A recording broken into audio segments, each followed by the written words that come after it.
Mga B, magluluto tayo ng masarap na putahe na tipid pa. Magluluto tayo ng mackerel. Tatanggalin natin yung sabaw ng mackerel, dandahan para hindi madurog. Yan. 2 lata ang ginamit ko dito mga B. Kasi pag isa, konti naman. Sayang yung ilalagay natin ingredients. Bilang natin mga B yung sabaw kasi gagamitin natin mamaya.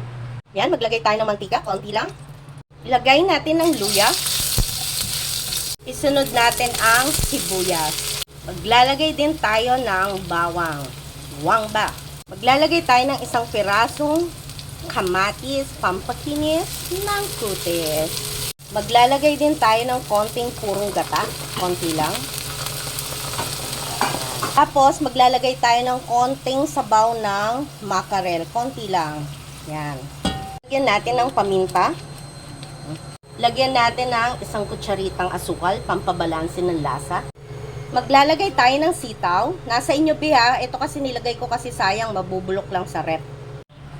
Ilagay na rin natin ang pechay. Optional lang lahat mga to ha. Nasa iyo kung pechay lang ilalagay o sitaw. Tatakpan muna natin mga palutuin natin yung gulay. Ngayon, okay na yung pechay. Ilalagay natin yung malunggay. Eto mga optional lang ha. Eto kasi gusto ko maglagay ng maraming gulay. Yan mga kaya palang hina ng kulo, wala ng gas. Yan, maglalagay tayo ng sili para maanghang. Mahilig kasi kami mga sa maanghang. Dahil ang tagal dumating yung gas, overcook na yung gulay. Ngayon lang natin ilalagay yung mackerel. Yan, lagay na natin mga Lagyan na natin ng kakang gata, yung unang piga. Yan. Huwag nyong haluin masyado yung isda para hindi madurog. Yan, malapit na maluto ang ating ginataan na mackerel.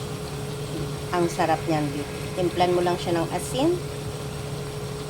Yan mga luto na ang ulam natin na siguradong masarap at magugustuhan ninyo. Kaya subukan ninyo ito mga Tara, kain tayo. Thank you for watching.